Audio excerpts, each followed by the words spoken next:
चलिए वहीं से खड़े खड़े इसे लावा चढ़ा दीजिए, घुमा करके लावा उसी ढकिया में चढ़ाइए। हेलो जय श्री राम। अरे पाके पथैया मोरे आंगे जले में लीजे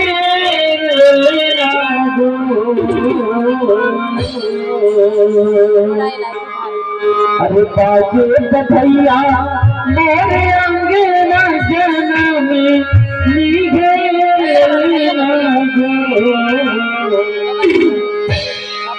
सारे घर में खुशी की सके हुआ सारे घर में खुशी की सके हुआ